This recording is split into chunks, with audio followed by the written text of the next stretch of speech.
Alhamdulillah nahmaduhu wa nasta'inuhu wa nasta'fihi wa nastarshiduh wa na'udzu billahi min shururi anfusina wa min sayyiati a'malina may yahdihillahu fala mudilla lahu wa may yudlil fala hadiya lahu wa asyhadu an la ilaha illallah wahdahu la syarika lahu wa anna sayyidana Muhammadan abduhu wa rasuluh. Allahumma salli wa sallim wa barik ala sayyidina Muhammadin wa ali sayyidina Muhammad kama sallaita wa sallamta wa barakta ala sayyidina Ibrahim wa ala ali sayyidina Ibrahim fil alamin innaka Hamidum Majid. Ma'asyiral muslimin rahimakumullah. Manusia makin mengenal kepada dirinya,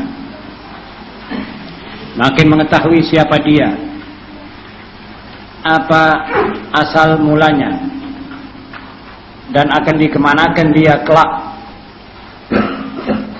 Manusia semacam ini akan lebih hidup teratur, akan lebih pandai menempatkan dan meletakkan dirinya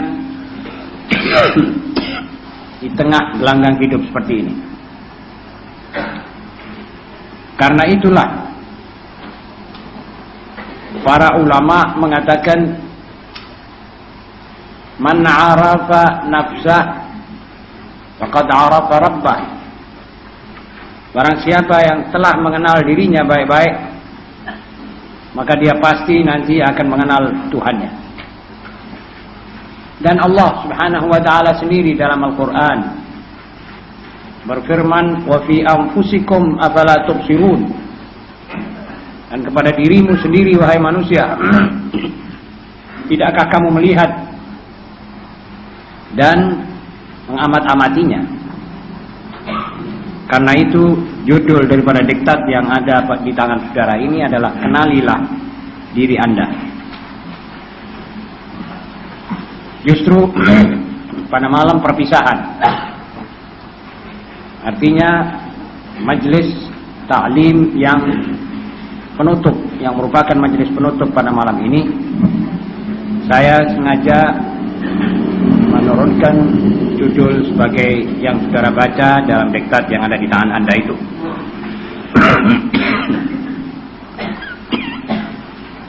Ma'asyiral muslimin, sebelumnya itu kita sebentar lagi akan menghadapi suatu masa latihan selama 29 hari.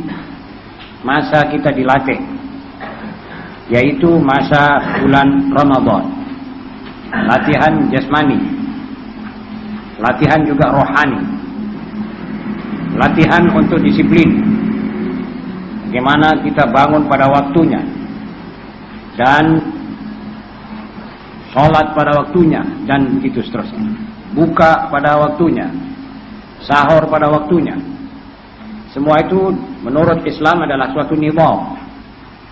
Manusia yang mengerti nizam berarti dia mengerti dan mengetahui bagaimana dia bisa hidup dalam satu organisasi. Ini organisasi, ini dia Islam. Ini lebih dari organisasi, lebih daripada satu partai. Karena itu kita harus mengambil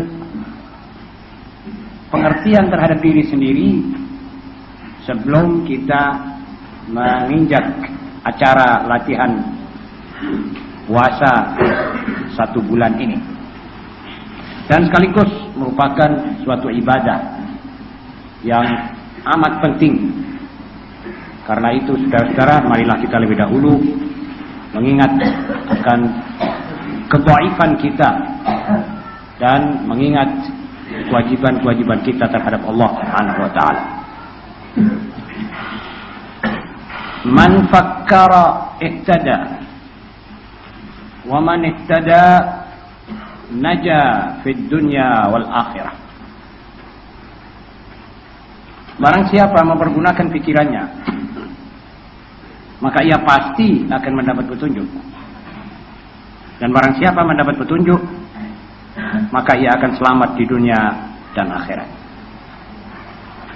kalimat yang nampaknya singkat ini diucapkan oleh salah seorang ahli tasawuf yang maksudnya, gunakanlah selalu pikiranmu wahai manusia. Orang yang berakal adalah orang yang dapat memanfaatkan akalnya untuk berpikir. Pikiran itu digunakan oleh seorang manusia sebelum berbuat sesuatu. Pikirkanlah dahulu apa akibatnya perbuatanmu itu.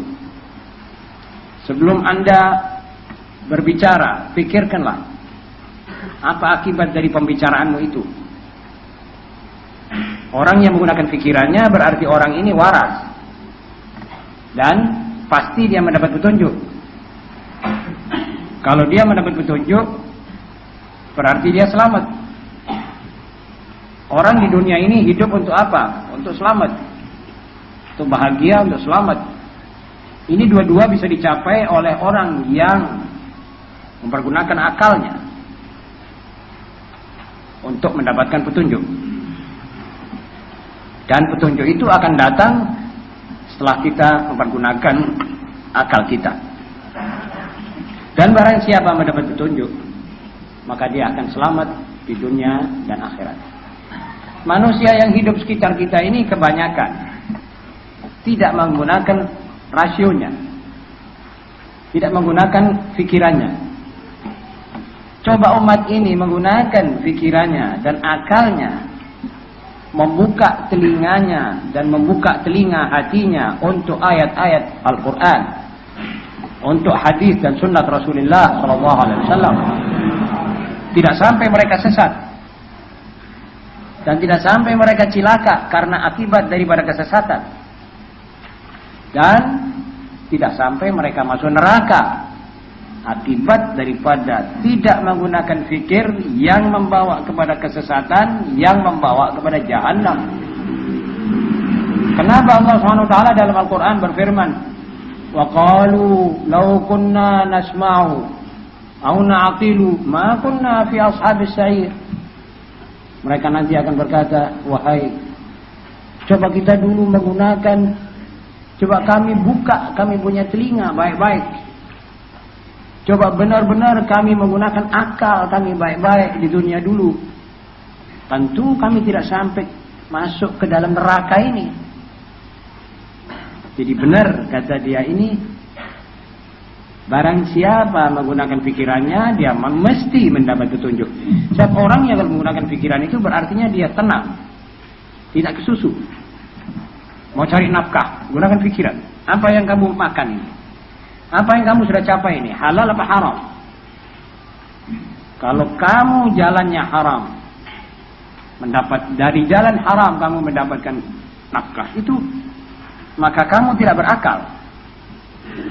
Sebab apa yang kamu mesti capai daripada haram itu adalah buat sementara. Akibatnya buat selama-lamanya kamu di jahannam. Seorang makan hartanya anak yatim, dia kira dia sudah dapat nafkah, dia kira dia sudah cukup. Dia tidak gunakan akalnya, dia gunakan perasaannya. Dia mau supaya dia mendapat duit banyak. Coba dia berpikir, dia akan berkata begini, berapa lama saya akan hidup? Dan berapa lama saya akan masuk jahannam? Bandingkan hidup saya di dunia sekian lama dengan jahannam ratusan ribu tahun. Perlunya apa saya hidup 50 tahun lagi dengan duit 50 juta? Dengan ancar-ancar 1 juta 1 tahun belanja saya. Saya rugi. Dia tidak mau menghadapi itu. Makanan yang haram, pencarian yang haram. Jadi menggunakan pikiran. Seorang mau mencuri, ya pikir, bagaimana kalau saya kelihatan oleh orang yang mempunyai milik ini? Bagaimana kalau saya dikerotok oleh orang satu kampung, dikejar oleh orang satu kampung? Dan umpamanya saya selamat di dunia, apa saya mesti selamat di akhirat? Walhasil, saudara-saudara, orang yang menggunakan pikirannya sudah pasti, tidak pakai tidak, dia pasti akan selamat. Dan selamat di dunia akan membawa juga selamat di akhirat. Umumnya yang selamat di dunia akan selamat di akhirat. Orang yang menjaga lidahnya, selamat tidak meriba orang. Ini orang selamat tidak diribahi orang dan tidak sampai masuk jahanam akibat riba. Jadi orang yang berpikir waktu dia berbicara, saya tidak akan ribah, saya tidak akan bohong. Ini orang selamat. Sebab orang lain tidak akan gunem dia. Kalau dia tidak ngerasani orang, dia tidak dirasani orang. Dia selamat. Dan di akhirat lebih lagi. Dan begitulah seterusnya. Karena itu, perkataan yang singkat di hadapan kita pada alinea pertama ini, man fakkara ihtada wa man ihtada naja fid dunya wal akhirah, mempunyai arti yang besar sekali. Bahkan hebat sekali artinya. Siapa yang tidak mau selamat? Tidak ada. Karena itu kita semua mencari selamat. Kalau kita mau mencari selamat, tolong gunakanlah akalmu wahai manusia. Jelas ini saudara-saudara? Jadi umumnya orang yang hidup ini tidak banyak menggunakan rasio. Kalau sudah tidak menggunakan rasio, berarti dia menggunakan emosi. Kalau dia tidak menggunakan akal, sudah pasti emosinya bergerak. Dia yang bekerja. Dan kalau sudah emosi bekerja, berarti dia mengikuti hawa nafsu. Yang mengikuti hawa nafsu tidak mungkin akan selamat. Baik di dunia maupun di akhirat. Saudara-saudara, yang kedua, al-majnun huwa alladhi yabdulu 'aqlah fi sabili irda'i hawa. Hanya orang yang gila lah, orang yang menggunakan akalnya untuk melampiaskan hawa nafsunya. Coba bayangkan, Allah Subhanahu wa taala mengaruniai seorang muslim akal. Akal ini mahal. Sebetulnya nilai Anda ini di dunia adalah dengan akal. Nilai Anda di akhirat dengan din, dengan iman. Jadi orang yang tidak beriman di dunia tidak bernilai di akhirat. Tapi kalau manusia tidak berakal di dunia, dia tidak bernilai di dunia. Seorang maharaja diraja, kalau sudah Allah SWT mencabut akalnya, menjadi gila, siapa yang akan menghargai dia? Coba bayangkan sekarang seorang presiden seperti Carter, dihormat, tempatnya dijaga, entel hilir mudik, menjaga keselamatan jiwanya. Apa yang dia maukan cepat hadir. Orang hormat, tunduk. Karena apa? Karena dia masih mempunyai akal untuk berpikir. Bayangkan dia besoknya gila. Sudah merobek bajunya, sudah ketawa, tidak ada orang ketawa. Kiranya apa ada orang hormat sama dia? Akan diambil dia dari tempat istana yang besar, gedung putih, akan dimasukkan satu rumah sakit gila. Tidak terhormat. Sebab dia tidak ada nilainya. Iksir sirri wujudih fid dunya wa aqlu. Rahasia intinya dia dihormati orang adalah kita juga dalam Islam gitu. Kalau orang tidak ada akalnya, dia tidak mukallaf, malah dibebaskan, tidak usah sholat, tidak usah zakat, tidak usah puasa, dan tidak usah itu, tidak usah ini, tidak usah pergi haji. Dibebaskan segala-galanya hanya karena masalah kecil saja. Apa itu? Karena akalnya tidak sempurna dan tidak cukup. Saudara-saudara, inilah rahasia akal. Jadi, orang yang tidak menggunakan akalnya berarti seakan-akan dia membuang nikmat yang paling besar di sisi Allah, yaitu akal. Kiranya apa saudara punya nikmat iman ini?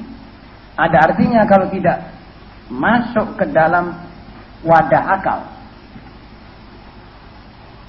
Orang yang gila, imannya tidak bernilai.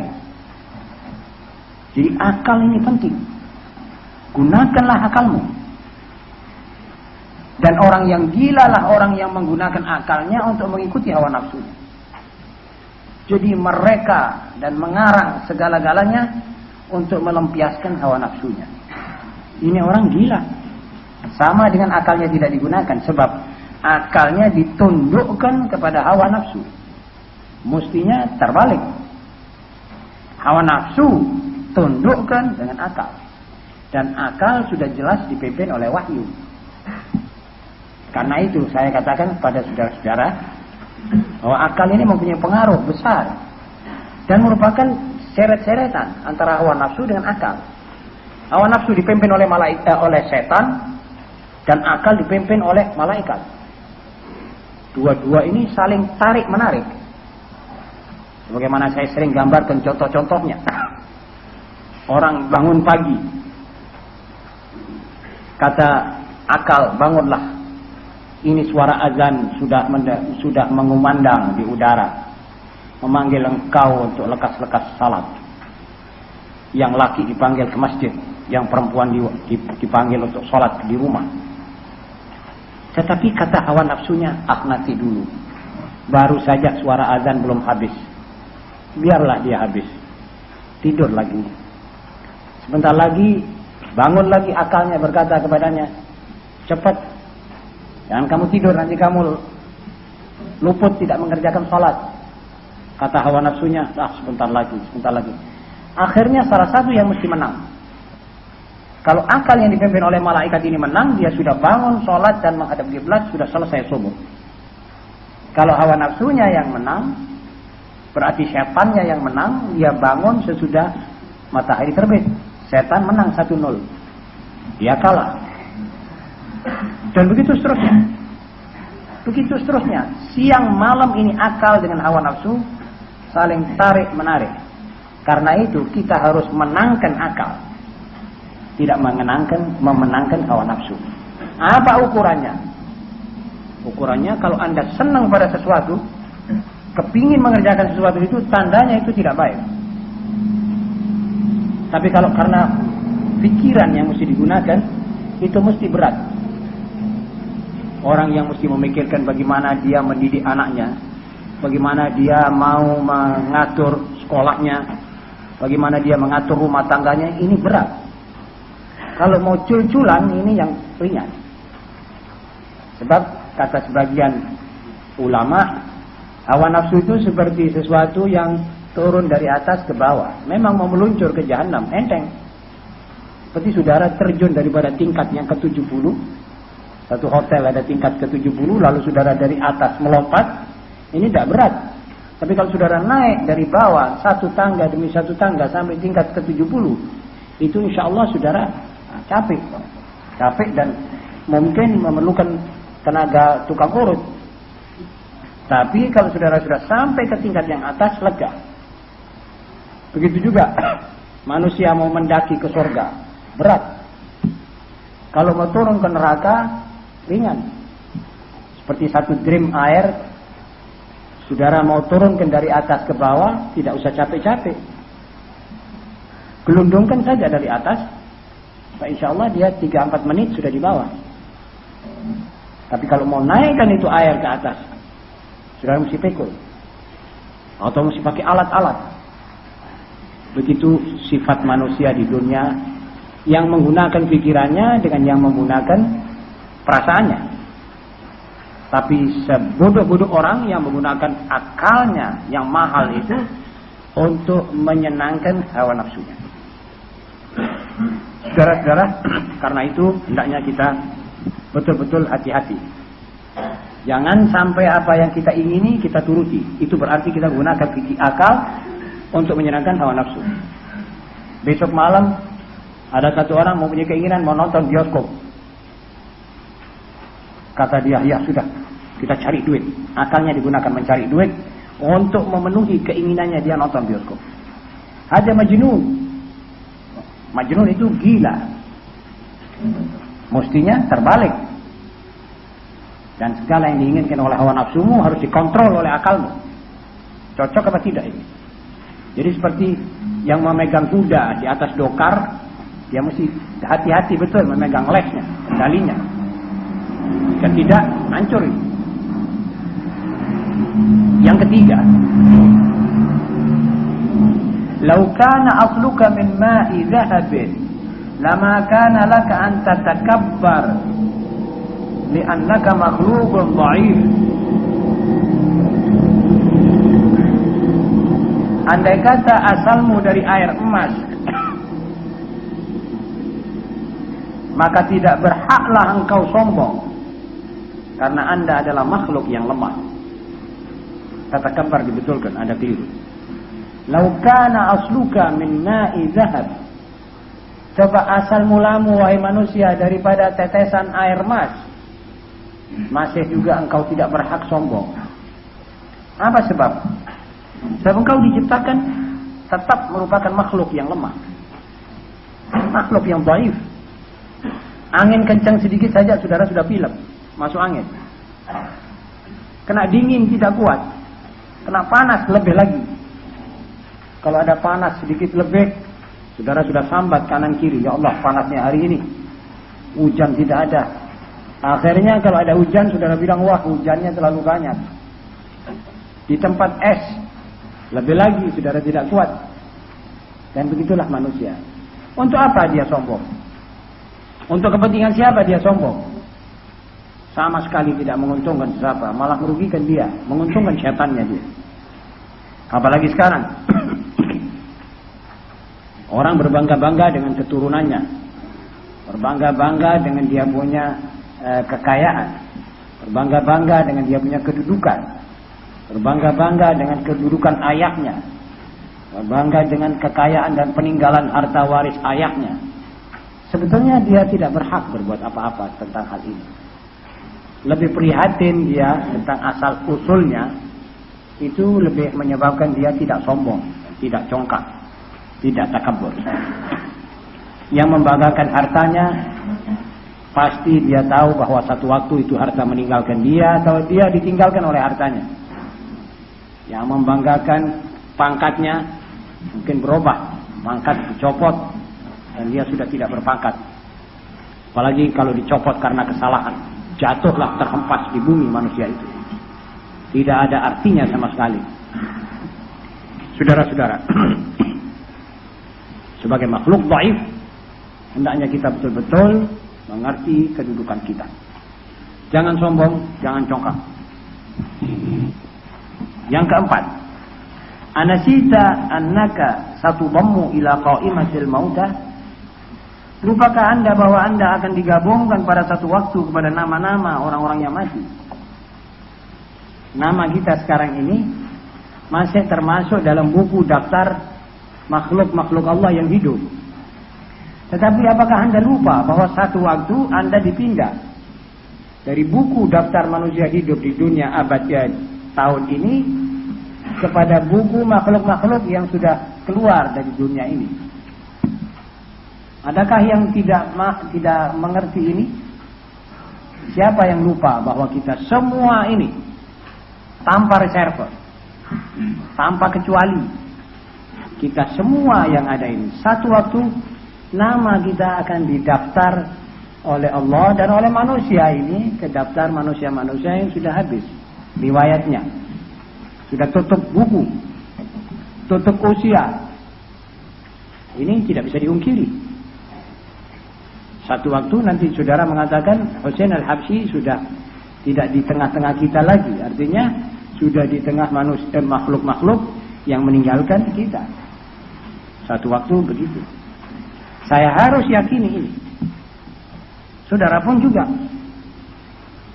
Karena ini semua kita lantas mempunyai satu persamaan pendapat.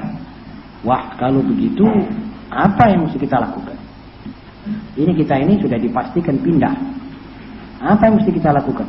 Ya, mestinya kita bersama-sama mencari bekal. Bekalmu adalah amal solehmu. Bekalmu akhlakmu. Jadi kalau saudara itu bersopan santun, berkarakter luhur, berbudi pekerti yang suci, itu saudara pindah ke tempat lain tetap dikenal, tetap didoakan orang, tetap diinginkan supaya saudara ini mendapat rahmatnya Allah. Karena apa? Karena akhlak yang baik. Saben orang ingat saudara akan mengatakan begini, Allah yarham fulan. Dia manusia baik. Dia banyak jasanya. Dia banyak menasihati orang. Dia sendiri baik. Dia banyak murah, dia dermawan. Ini masjid dibangun dengan hartanya. Ini itu ma'had dibangun dengan sumbangannya. Itu orang akan terus berbicara begini sambil mengiringi kata-kata ini dengan doa. Allah yarham, Allah yarham. Tapi sebaliknya juga mendapat kata-kata sebaliknya. Masyarakat ini tidak bisa ditipu. Ini masyarakat ini bukan satu orang, bukan saudara sendiri. Jadi kalau satu orang berbuat salah kepada masyarakat, ini masyarakat tidak akan mengampuninya. Ya walaupun dia diam, dia tidak mengampuninya. Hatinya tetap terlukai. Karena itu,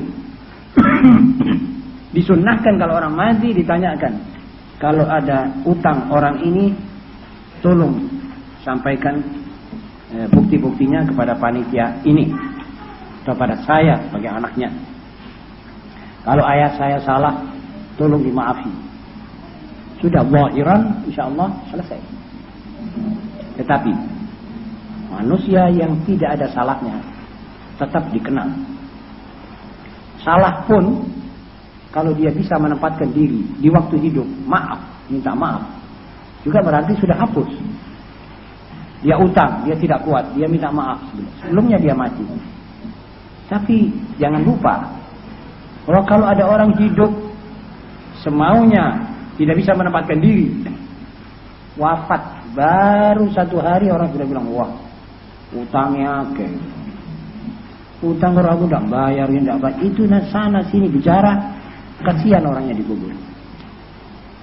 Jadi karena kita sudah sama-sama mengetahui bahwa kita nanti akan dimasukkan dalam buku daftar orang-orang yang mati. Wahai gadis-gadis yang cantik, wahai pemuda-pemuda yang gagah, ketahuilah bahwa Anda semua juga akan dimasukkan oleh Allah pada satu saat. Kami tidak tahu siapa yang mati dulu. Ada orang tua tidak mati, yang muda mati, bisa juga. Yang sudah jelas kita mesti sama-sama mengerti, sama-sama meyakini bahwa kita ini akan dimasukkan dalam daftar orang-orang yang mati. Kalau sudah begitu, bersedia-sedialah. Kalau Anda sudah bersedia, berarti saudara sudah cukup. Sudah merupakan orang aqil, orang berakal. Akhirnya, al-jaban huwa alladhi la yatahammalu aqalla mas'uliyah. Siapa itu pengecut? Pengecut itu orang yang tidak pernah berani memikul satu tanggung jawab. Jadi dia itu pengecut. Diserahi suatu, jangankan diserahi satu pekerjaan yang besar, untuk dirinya saja dia tidak bisa memikul tanggung jawab pada dirinya. Dia melakukan dosa. Dia tidak tahu bahwa dia nanti akan diperhitungkan di hari kiamat tentang dosa itu. Dia dititipi suatu amanat. Dia tidak bertanggung jawab pada amanat itu. Dia cerai-beraikan, dia sembrono memikul amanat. Dan kita semua ini saudara-saudara adalah termasuk makhluk-makhluk yang harus memikul tanggung jawab pada banyak segi masalah.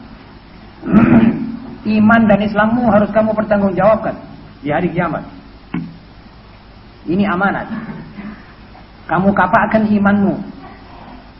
Kamu punya istri, kamu harus bertanggung jawab. Bertanggung jawab juga di hari kiamat tentang apa yang kamu telah perbuat terhadap istri. Kamu aniaya, kamu senangkan, kamu zalimi. Seorang suami, seorang istri bertanggung jawab pada suaminya. Yang punya anak bertanggung jawab kepada anaknya. Kamu kapakkan kamu punya anak itu. Oh, saya sudah masukkan dia ke sekolah Katolik, sekolah orang-orang yang tidak beragama, sekolah orang-orang Hong Walaheng. Bertanggung jawab di hari kiamat. Kalau itu anak termasuk dibangkitkan oleh Allah di kalangan kaum musyrik. Jadi kita bertanggung jawab. Kita natahammal mas'uliyat katsira, bukan satu. Bukan satu masalah yang mesti kita pertanggungjawabkan. Kalau saudara perhitungkan barangkali satu buku. Tanggung jawab pada diri sendiri. Pada anggota-anggota yang diserahkan oleh Allah dalam keadaan wudu. Kakimu, kamu gunakan untuk apa? Kamu gunakan untuk antri bioskop. Kamu gunakan untuk jalan barisan laki perempuan. Kamu gunakan matamu untuk menonton komedi. Kamu gunakan lidahmu untuk riba. Kamu gunakan duitmu untuk beli mercon dan macam-macam. Untuk beli rokok. Kamu gunakan itu semuanya pertanggungjawab nanti di akhirat. Di dunia mungkin tidak ada orang bertanya kepada saudara kenapa kamu berbuat ini. Tapi di dunia sudah tidak bertahkim kepada Allah. 90% dari dunia ini tidak bertahkim kepada Allah. Ya saudara mesti tahu bertanggung jawab sebagai muslim. Jadi semuanya akan dipertanggungjawabkan di hari kiamat. Misalnya yang kita lihat sore tadi dan macam-macam. Baru tadi sore saya lihat ada suara-suara ini orang-orang yang maaf. Yang saya khawatir terjadi di dunia saya masih hidup, terjadi tadi. Saya pernah katakan di salah satu majelis di Jami', nanti tidak lama nanti orang laki-laki pakai rok. Barangkali yang hadir ini ingat. Tadi banyak orang laki-laki jalan pakai rok, pakai BH, pakai rok. Ya Allah. Kaum yang memperempuankan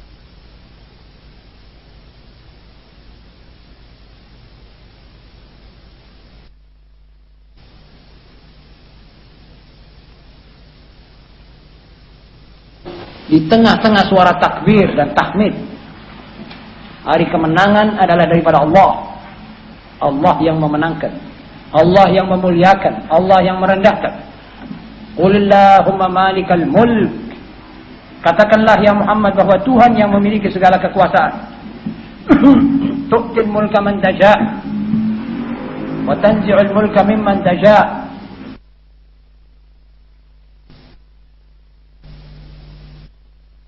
Engkau beri kekuasaan kepada yang kau maukan. Kamu cabut kekuasaan daripada yang tidak mau kau maukan. Sebagaimana Syah Iran dicabut kekuasaannya, dikasihkan pada satu orang manusia yang selamanya berada di atas sejadahnya. Kekuatan Allah. Ini kekuatan kemerdekaan, nikmat kemerdekaan adalah daripada Allah. Apakah pantas kita syukuri dengan berbuat maksiat? Siapa yang tidak suka meraihkan dan merayakan hari 17 Agustus? Semua kita suka. Semua kita mempunyai faham kebangsaan. Jangan dikira orang kiai-kiai itu tidak punya perasaan kebangsaan. Jangan dikira. Semua orang mempunyai rasa cinta kepada tanah air. Saya sudah keliling 3/4 ini Asia. Saya pergi negeri Turki, saya pergi Asia hampir seluruhnya. Tapi saya selalu tertarik oleh Indonesia. Saya punya tanah air. Saya dilahirkan di sini. Jadi saya pergi ke hotel, duduk di hotel-hotel mewah, di tempat-tempat ibu kota, di Kuwait, di Riyadh, di mana-mana, di istana-istana. Saya teringat kepada Ampel Makmur, Surabaya. Sebab saya dilahir di situ. Apa sebab saya suka pada tanah air saya. Tetapi apakah saya suka tanah air, saya melanggar perintah Allah? Tidak boleh sampai ke situ, saudara. Karena kita semua ini tidak bertahkim kepada Allah, maka ini berjalan di hadapan kita. Mungkin nanti ada pesta pora sepanjang malam. Mungkin ada orkes-orkes dan telanjang-telanjang satu malam. Mungkin orang minum khamr satu genuk karena katanya mau merayakan hari 17 Agustus. Ini orang tidak kenal dirinya. Ma ya'rif nafsah. Man 'arafa nafsah faqad 'arafa rabbah. Ini orang tidak kenal dirinya. Ini orang tidak tahu bahwa dia dhaif. Satu waktu nanti disebet oleh Allah dengan satu bala, dia jerit-jerit. Kalau negara yang merdeka ini digempakan oleh Allah di bawah kaki kita, kita akan jerit-jerit sama siapa? Mana itu orang yang jalan bagi BH waktu 17 Agustus itu? Suruh menolong dia punya tanah air. Pernah ada gempa di Agadir di Aljazair. Itu bumi ini terbuka gini, terbelah. Lalu tertutup lagi. Orang semuanya sudah pada masuk di dalam, ditutup rata. Jadi saudara-saudara, kalau sudah azabullah, kalau sudah air menjadi bala, air itu rahmat. Dan daripada air semua yang hidup akan tumbuh. Tapi kadangkala itu air menjadi bala. Sudah merupakan banjir dan tufan. Mau kemana sudah? Saya pernah hadir banjir di Solo. 11 Maret tahun 66. Tahun 66. Menangis kita tidur di atas genteng. Banjir naik 4,5 meter. Kalau saya ingat itu merinding bulu roma saya. Belum apa-apa itu. Dicoba begitu saja oleh Allah, kita sudah pada nangis. Jerit-jerit manusia, ada yang azan, ada yang tolong sepanjang malam. Saudara bisa bayangkan bagaimana pecahnya gunung-gunung di Indonesia. Gunung di Sumatera Barat baru-baru ini, dan gunung di Bali beberapa tahun yang lalu. Bagaimana halnya manusia di sekitar situ itu. Nangisnya, jerit-jeritnya. Saudara-saudara, itu perlu kita perhitungkan. Jadi kalau kita dikasih nikmat kemerdekaan, Tuhan jangan diungkuri. Sujudlah kepadanya sambil bersyukur. Adakan malam-malam tasyakuran. Adakan malam-malam zikir. Kenangilah nikmat Allah ini dengan perasaan prihatin. Jangan seperti orang sudah lupa daratan. Akhirnya negeri kita ini tidak barakah. Tidak ada berkahnya. Anak-anak gadis disuruh keluar semuanya. Dengan dandan, dengan pakaian sak maunya dia. Karnavalan, ini semuanya bid'ahnya orang barat. Ini sisa-sisa endapan kaum kolonialisme Perancis dan Inggris, Belanda. Yang salibis, tidak ada agama sama sekali yang melarang dia orang. Jangan ditiru itu. Saudara-saudara, ini salah satu daripada musibah manusia-manusia yang hidup tidak di bawah naungan Allah. Dan tidak mau hidup di bawah naungan Allah. Coba mau kan dia tahu jalannya. Ini semua yang kita lihat semua ini. Kalau mereka mau hidup di bawah naungan Allah, mereka tahu jalannya ihdinas siratal mustaqim. Tahu Quran ada di samping mereka. Hadis-hadis Nabi ada di samping mereka. Malah kadang-kadang kalau ditegur marah. Apa tidak mau menghormati 17 Agustus? Seperti dia itu saja yang berjuang. Orang lain tidak berjuang. Orang lain tidak tahu 17 Agustus. Tidak tahu harganya nikmat 17 Agustus. Seakan-akan begitu. Itu salah. Perempuan yang tidak berkerudung kita tegur. Dia marah. Kenapa? Tidak ikut punya istri. Tidak ikut punya anak. Bukan begitu jawabannya itu, saudara-saudara. Itu jawabannya orang dulu itu. Itu orang ahmak. Itu perempuan hamqa. Kita mengatakan perempuan kudu ngono, artinya kamu itu diajeni oleh Allah.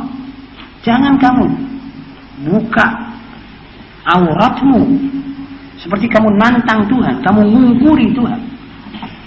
Itu salah. Kita tegur, wajib. Bagaimana kita tidak tegur? Kamu berkeliaran di hadapan mata kita. Kita tidak tegur, kita salah. Kita tegur, kamu salahkan, tidak apa-apa. Kami terima. Lalu antara perempuan dengan perempuan mengatakan, apa kamu tunggu di rumah? Kamu cuma tunggu laki-laki di rumah. Ajib. Jadi kamu keluar ini mencari laki-laki. Habis apa tafsirannya? Saya sudah bilang laki-laki, kalau melihat perempuan genit, itu hanya laki-laki yang setara dengan perempuan. Itulah yang mencari perempuan begitu. Kalau laki-laki yang berpikir panjang, yang menggunakan pikirannya, man fakkara, dia tidak akan mencari perempuan genit-genitan di tengah jalan. Yang membagi-bagi senyum simpulnya kepada siapa yang dia lihat. Dan berjabatan tangan dengan siapa yang mengulur tangan. Membonceng sepeda yang mau mengatakan mari bonceng. Naik mobil orang yang bilang sama dia, ayo naik mobilku. Naik. Ayo nginep di penginapan ini. Baik. Orang seperti gini tidak dicari oleh orang laki yang sehat pikirannya. Tidak usah orang keluar jalan untuk mencari suami begitu. Itu tidak betul. Orang yang duduk di rumah ini diajeni oleh Allah. Jadi orang yang begitu nanti akan dapat satu manusia lelaki yang zawak, yang cuma melampiaskan hawa nafsunya, melihat ini kelemis batuknya sudah habis, dibuang. Tidak ada lebih dari itu. Kalau orang laki-laki yang mempunyai akal, dia cemburuan, dia tidak mau istrinya jalan begitu nanti kalau sudah jadi istri saya. Itu pikiran asosiasi lelaki yang berakal. Lalu mereka bilang, kenapa kita mesti ada di rumah tangga? Orang bertanya, lah kalau tidak ada rumah tangga kan ini manusia jadi alasan semua. Apa manusia hidup tidak pakai rumah tangga? Coba pikirin saja sebentar, jangan lama-lama memikir. Umat manusia ini, apalagi umat Muhammad SAW, hidup itu mesti ada rumah tangganya. Lah kalau ada rumah tangganya, siapa yang jaga rumah tangga kalau semua pada keluar? Semua pada kabur, ngalangi seperti manuk doro gitu. Siapa yang di rumah tangganya? Jin tak di rumah tangga. Jadi mesti satu ngalah di rumah tangga. Malah itu tugasnya. Itu ditugaskan begitu oleh Allah SWT. Jadi kalau semuanya keluar, laki keluar ngidul, suami istri keluar ngalor, siapa di rumahnya? Jadi tidak perlu rumah tangga, sudah kokot saja rumah tangga tutup, keluarlah masing-masing. Alah hipis. Kalau malam ngantuk, sudah merasa ngantuk di bawah jembatan, ya tidur di bawah jembatan, sudah tidak bagi rumah tangga, tidak perlu ada anak. Itu kaum hipis tidak perlu beranak, sudah ada tempat. Tepatnya alun-alun, jembatan, bawah jembatan, dan di mana dia suka kaki 5. Siapa mau niru begitu? Nauzubillah min dzalik. Orang di rumah tangga, orang terhormat. Terhormat artinya pada satu saat yang gadis dapat jodohnya, yang itu di tempat-tempat yang betul-betul dicari orang, tidak dilihat orang, sebagai ditawarkan. Waliyadzubillah min dzalik. Maaf, saya terpaksa mengatakan begini, karena ini sekarang zaman ini orang kalau bicara tidak ada orang bilang terima kasih, kami ditegur, malah marah. Ada satu orang mengatakan, kenapa saya dilarang pakai sopak, pakai rambut sambungan itu? Apa saya ini istrimu? Sebetulnya bukan begitu caranya menjawab itu. Saya ini kalau melarang ada hadisnya. La'anallahu al-wasilah wal mustawsilah. Jadi yang melarang ini sebetulnya bukan saya. Saya ini cuma menyambung lidah Rasulullah SAW. Yang larang Rasulullah SAW. Jadi jawabanmu itu sebetulnya saya perwaiskan kepada Rasulullah SAW. Ini loh Rasulullah, ini umatmu, jawabannya begini. Terserah. Akan kamu kasih syafaat apa tidak ini manusia seperti itu. Jadi sebetulnya kita ini harus hati-hati. Yang melihat mungkar sudah berkewajiban menegur. Ya ini beratnya. Saudara-saudara juga, bukan saya sendiri. Kalau saudara melihat istri saudara keluar tanpa kudung yang rapi, menurut sesuai dengan perintah Allah, saudara wajib tegur. Tidak usah tunggu seorang ulama atau seorang kiai khutbah. Saudara wajib kalau saudara tahu. Ya caranya saja yang baik, tidak usah kasar. Saudara-saudara, saya kira acara yang ada di hadapan saudara dari diktat ini malah didahului dengan selamat menyambut bulan suci Ramadan. Mudah-mudahan saudara nanti dalam bulan puasa ini sama-sama kita bisa taat. Lalu sesudah puasa kita betul-betul merupakan umat hidayat. Ini Bangil sudah tersyuhur, kotanya orang santri, orang baik-baik insyaAllah. Dan saya bersyukur kepada Allah saya ditempatkan oleh Tuhan di Bangil ini. Mudah-mudahan saya bisa bermanfaat kepada saudara dan saudara juga bisa sama-sama kita gotong royong mengangkat agama Nabi Muhammad SAW yang dihempas orang kesana kesini, yang tidak dihormati oleh manusia dari mana-mana saja ini. Mudah-mudahan kita bisa menghormati agama Nabi Muhammad SAW. Ayo kita jadikan Bangil ini kota teladan. Perempuannya teladan, laki-lakinya teladan, pemudanya teladan. Dan dari Bangil inilah nanti akan menyenter semua sending mubalighin. Itu dari Bangil insyaAllah ta'ala. InsyaAllah ta'ala, dan saudara doakan anak-anak kita di pesantren yang mungkin besok akan pulang semua. Doakan semua, mudah-mudahan mereka jadi anak-anak yang saleh, yang hidayat, mudah-mudahan menjadi da'i ilallah pada guru-guru mereka, pada orang tua mereka, supaya kuat juga memelihara mereka seperti kita ini. Amin ya rabbal alamin. Bahwa setan pada bulan puasa pada kita, tapi mengapa kemaksiatan di bulan yang suci itu juga banyak? Mohon dijelaskan. Saudara, memang pertanyaan ini penting. Banyak orang salah paham. Kalau Allah SWT mengatakan melalui Nabi Muhammad SAW, syayatin diikat. Itu betul. Syayatin pada bulan puasa diikat. Sebetulnya saudara mestinya sudah enteng. Artinya saudara tinggal menghadapi hawa nafsu sendiri dan keinginan. Keinginan saudara tidak diikat. Syaitan betul diikat. Tapi keinginan saudara, kenapa saudara tidak ikat? Ikatlah keinginanmu. Saudara sudah kadung dilatih menahan makan waktu kepingin lapar, menahan minum waktu dahaga, menahan keinginan itu keinginan ini waktu puasa. Iras-iruskan sekali dalam keinginan-keinginan yang lain. Beres. Jadi menang betul saudara. Kalau syaitan diikat, betul. Tapi hawa nafsu tetap dilepas oleh Allah. Jadi kalau saudara masih kalah sama hawa nafsu, berarti saudara masih mempunyai tali yang tidak langsung kepada syaitan yang terikat itu. Jadi seperti saudara masuk ke ini cop dalam satu setruman di mana gerdunya setan memberi angin kepada saudara untuk berbuat maksiat. Jadi kalau orang Ramadan dia melean umpamanya main catur atau main duit atau nonton komedi, ini orang sebetulnya setannya sudah diikat, tapi dia melepaskan hawa nafsunya. Jadi dia yang salah. Jelas saudara-saudara? Teruskan. Apakah yang dimaksud ulama salaf oleh Imam Ghazali? Mohon dijelaskan. Ulama salaf itu adalah yang dimaksud adalah ulama yang pekerjaannya semuanya itu ada dalilnya dan bertemakan Quran dan Sunnah. Yang tidak gampang-gampang mereka menerjang itu dan ini. Jadi tidak seperti ulama-ulama yang membebaskan pikirannya luar daripada ikatan-ikatan resmi dari hadis dan sampai ada ulama yang mudah mentakwilkan itu dan ini. Kalau salaf tidak. Salaf itu meninggalkan sesuatu seperti aslinya. Ini katanya ulama yang lebih warah, lebih hati-hati.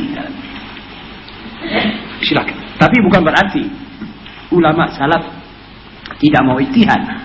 Ulama salaf mau ijtihad. Cuma ijtihad dalam batas-batas yang dalilnya itu jelas dan terang. Silakan. Mungkinkah kita dapat menghilangkan benih-benih fanatik kepartaian yang terhingga pada masyarakat Islam? Dan firman Allah berbunyi sebagai berikut. A'udzubillahi minasyaitonir rajim. Kullu hizbin bima ladaihim farihun. Saudara penanya yang terhormat, sebenarnya fanatisme di dalam soal-soal kepartaian itu barang atau itu akhlak baru. Itu akhlak yang baru menghinggapi umat Islam. Jadi bukan asli, bukan gharizi. Jadi seperti daging tumbuh. Itu seperti satu tumor. Bukan tangannya. Kalau tangannya ini asli. Dan sesuatu yang bukan asli, yang datang menghinggap, itu bisa kita usir, bisa kita buang. Tumor bisa kita operasi. Jadi semua yang tidak diajarkan oleh Allah dan Rasulnya, jadi tidak gharizi, tidak asli dalam ajaran Islam, itu mestinya sudah jelas bisa dihilangkan kalau kita mau. Hilangkan saja musabbabnya, nanti hilang sebabnya. Atau hilangkan sebabnya, dan hilang musabbabnya. Jadi kalau kita tidak mau ada fanatik-fanatikan, tidak usah kita tonjolkan kepartaian. Insya Allah tidak ada fanatisme. Tonjolkan Islam saja, sudah cukup. Islam ini partaimu. Dan malah lebih dari partaimu. Anggaran dasarnya Quran dan anggaran rumah tangganya sunnah Nabi Muhammad SAW. Sudah tidak akan ada orang bisa menyusun anggaran dasar dan anggaran rumah tangga lebih daripada itu. Nah, tapi kalau saudara mau tonjolkan juga anggaran dasar partai saudara, anggaran dasar organisasi saudara, nanti akan timbul anggaran dasar di dalam anggaran dasar, anggaran rumah tangga di dalam anggaran rumah tangga. Timbul mengatakan anggaran rumah tanggaku lebih baik dari anggaran rumah tanggamu. Akhirnya terjadilah apa yang kita lihat sekarang. Dan itu barang hawadis, itu barang baru, bisa dibuang kalau tidak mau, kalau kita mau. Artinya kalau kita niat mau buang, bisa saja. Anggap saja wal muslimuna ikhwani. Itu salah satu kalimat jawaban nanti kalau Anda dikubur. Akan ditanya, man ikhwanuka? Tahu artinya man ikhwanuka? Siapa saudara-saudaramu di dunia? Masa ada orang NU bilang, an-nahdiyuna ikhwani? Tidak mungkin dia. Dimarahi oleh malaikat kalau dia bicara begitu. Al-persisiyuna ikhwani? Tidak ada. Partai Syarikat Islam Ikhwani, dikepuk semua malaikat. Dia nanti akan bilang al-muslimuna ikhwani. Lah kalau sudah Anda bakal menjawab begitu di kubur, kenapa di dunia saudara enggan bicara begitu itu? Sekali sudah jelaskan saja di dunia al-muslimuna ikhwani sudah. Saudara nanti tidak unak-unak sama golongan ini, sudah anggap semua kita punya saudara. Adapun itu misalnya ada aliran lain, itu aliran masih dalam satu lingkaran yang luas, yang diterima oleh Allah Subhanahu wa taala semuanya. Itu masalah tretek bengek itu. Kalau ada satu orang tidak mau kunut, saudara jangan kesusu bilang apa-apa, sudah terserah dia tidak mau kunut. Toh masih muslim, masih menghadap kiblat seperti Anda. Karena itu saudara-saudara, ini hal-hal semacam begini kalau mau kita hilang, ya bisa saja, ya. Kalau adapun kullu hizbin bima ladaihim farihun, sebetulnya asbab nuzulnya bukan kepada kita umat Islam. Ya, yang sudah jelas ini umat-umat yang disebut oleh Allah Taala di luar rel Islam. Umat Islam tidak dimaukan begini.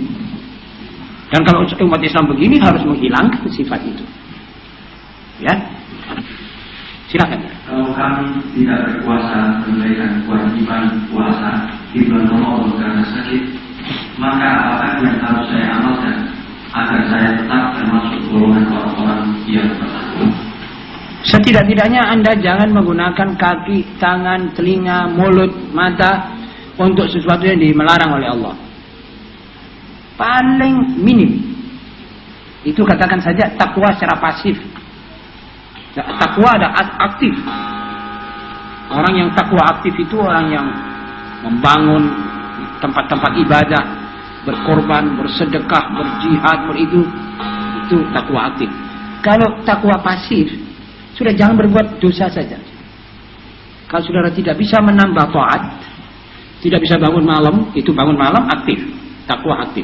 Tapi kalau tidak bisa bangun malam, ya salat isya saja tidur, tapi tidak gundem orang sebelumnya tidur. Sudah, jangan nonton, jangan merokok, cegah saja sudah. Kita main menolak saja, jadi defensif. Jadi seperti perjuangan itu kita nahan saja. Jadi kalau ada arus setan kita tampiskan. Sudah, artinya sudah ketakwaan. Lidah jangan digunakan untuk bohong, dusta dan sebagainya. Tangan jangan digunakan untuk mengganggu orang. Kaki yang dipakai untuk berbuat maksiat. Sudah begitu saja seterusnya. Setidak-tidaknya. Nah, kalau bisa zikir sudah mulai aktif. Dengan jalan apakah perempuan harus berdakwah? Saudara-saudara, perempuan berdakwah itu banyak cabangnya, banyak lapangannya. Kalau beliau itu alimah, bisa menjadi guru untuk sesama perempuan, dia berdakwah di arena itu. Kalau dia tidak begitu, dakwahnya dia menjaga anaknya supaya tidak jadi anak berandal, itu dakwah. Menjaga anaknya supaya terus berjamaah, dakwah. Menjaga anaknya supaya dia soleh, itu berdakwah. Mengatur dirinya, itu juga dakwah pada dirinya, pada tetangganya, pada teman-temannya, dan seterusnya. Skopnya lebih kecil, tetapi mungkin lebih penting dari skop besar itu. Jadi kadang-kadang skop yang kecil, skop rumah tangga, itu kalau dakwahnya di dalam itu efektif, itu rumah tangga akan menjadi rumah tangga teladan dan akan menyinarkan nurnya rumah tangga kepada seluruh kampung dan masyarakat. Silakan. Definisi jihad itu dapatkah perempuan melakukan jihad fisabilillah? Jihad itu kalau definisinya secara letterlet adalah perlawanan, melawan. Dan melawan ini kita lihat situasi dan tertibnya. Pertama-tama melawan hawa nafsumu, melawan keinginan-keinginanmu. Jihadun nafs, jihad dengan harta, jihad dengan itu, jihad dengan macam-macam. Akhirnya jihad panas, jihad fisik. Kalau secara diserbu oleh orang-orang kafir untuk menjadi kafir, jihadlah kepadanya. Habis-habisan sudah. Kita kembali kepada Allah dalam keadaan wudu. Itu namanya jihad. Nah perempuan dalam soal ini, apa yang ditanya jihad, perempuan adalah jihadnya dia di rumah tangga. Pergi ke haji buat dia jihad, memelihara anaknya adalah jihad, memelihara suaminya adalah jihad. Pernah Rasulullah SAW lihat dengar satu orang pemuda, bagaimana kamu mau pergi jihad? Iya, punya orang tua, iya. Kedua-duanya masih hidup, Qala fa fihima fajahid. Kepada mereka itu berdualah kamu berjuang. Berjuang cari nafkahnya, berjuang senangkan hatinya. Ya lihat orang ini. Lihat situasinya orang itu, kondisi badannya dan sebagainya. Iya. Yang terakhir, manakah yang lebih afdal bagi perempuan melakukan sholat tarawih di rumah ataukah di masjid? Mengingat umumnya bukti Islam yang sholat tarawih di masjid dewasa ini banyak yang menyalahgunakan kesempatan. Mereka meramaikan masjid bukan untuk zikrullah, tapi dengan obrolan, pulau, sholat, berlari-lari dalam masjid. Mohon dijelaskan. Saudara penanya yang terhormat, selamanya sholat perempuan itu di rumah afdal. Sholat isya, sholat fardu juga di rumah afdal. Di rumah itu kalau di kamarnya lebih afdal daripada di muka rumah. Dan begitulah seterusnya, sehingga kita dapat mengerti dari nafas hidup hadis Nabi Muhammad SAW bahwa perempuan ini lebih afdal sholat di rumah. Itu kalau itu perempuan masih zaman Nabi Muhammad SAW, keluar masuknya itu pakai roko, kira-kira pakaiannya roko sudahlah kira-kira. Wama perempuan sekarang yang pergi masjid mau taraweh pakai rok, sudah jelas haram, bukan lebih afdal lagi. Sudah masuk di dalam haram halal ini sekarang. Saya lihat di salah satu masjid ada perempuan-perempuan duduk sholat tarawih. Waktu saya keluar lebih dahulu, saya lihat itu yang tarawih itu semuanya keluar, pakut rukunya dipegang, dia pakai rok mini. Saya bilang, buat apa ini orang-orang keluar di masjid? Sholat id juga begitu. Jadi dalam soal ini sudah bukan afdal tidak afdal, haram sholatnya dia di masjid. Secara pasti sudah haram. Sebab fitnah, balak, musibahnya orang. Orang mau tarawih di masjid khusyuk, akhirnya yang laki-laki tidak khusyuk, yang perempuan juga tidak khusyuk. Setan menang. Ada di beberapa masjid, orang perempuan itu dikasih tempat sholat Jumat. Tidak ada ini sholat Jumat. Tempatnya orang Islam laki-laki sholat Jumat dipenuhi dengan perempuan. Akhirnya orang laki tidak dapat tempat, sholat jauh atau melangkai ini perempuan-perempuan. Dan kalau sudah keluar dari masjid itu desekan sudah. Ada kadang-kadang orang semuanya pada ngalor, ini perempuan-perempuan masih mau ngidul. Allah yahfaz. Sudah saya kira bioskop lebih terhormat. Maaf sekali. Bioskop saya kira sudah lebih terhormat. Tidak ada desekan seperti itu. Jangan jauh-jauh Masjid Ampel, Surabaya. Kalau tidak percaya pergi. 2-3 kali saya terpaksa tidak sholat Jumat. Tidak ada tempat. Saya mesti melangkai itu perempuan.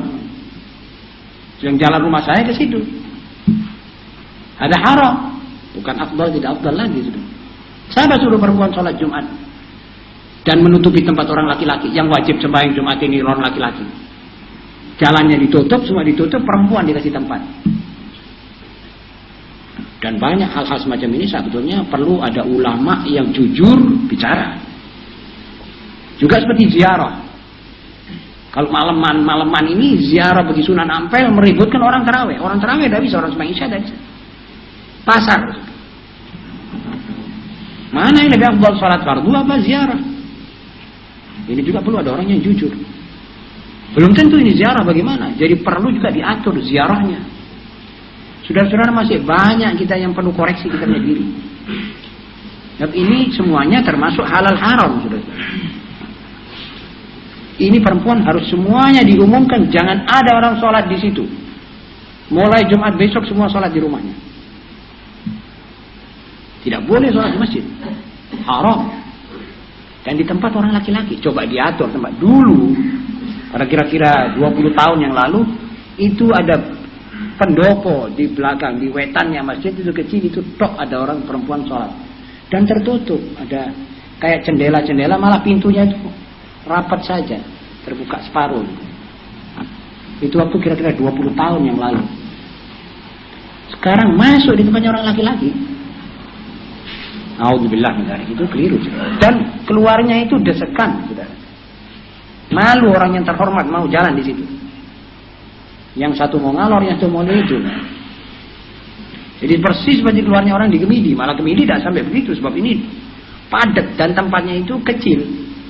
Yang punya toko-toko juga Masya Allah alaihim tabarakallah. Semakin diajukan tokonya, semakin diajukan. Jadi itu rapat sudah, tinggal 2-3 kilan saja itu tempat jalan. 3 kilan diisi juga oleh orang-orang peminta-minta. Tinggal 1,5 kilan kira-kira. Jadi desekannya itu luar biasa sudah. Orang sudah, orang yang ada malu tidak mau jalan di situ. Saudara-saudara, sekali lagi, sholat perempuan lebih afdal di rumah. Wajibnya, apalagi sunatnya. Jadi kalau mau sholat di zaman seperti zaman Nabi Muhammad SAW, ada cara-cara khas. Itu perempuan jamaah di belakang sekali. Dan safnya imam jauh. Lantas kalau sudah Assalamualaikum warahmatullahi wabarakatuh, Assalamualaikum warahmatullahi wabarakatuh, mereka dengar rukunya, pelan-pelan jalan pulang. Tidak ada satu suara. Apa sebab? Kalau imam keliru, makmumnya perempuan, makmumnya tidak disuruh bilang Subhanallah. Apa sebab? Disuruh tepuk tangan saja. Ada hikmahnya ini. Supaya itu suara perempuan tidak terdengar oleh imam. Suara itu perempuan juga sudah semi aurat. Semi aurat. Kadang-kadang itu imam tidak khusyuk mendengar suara yang halus misalnya.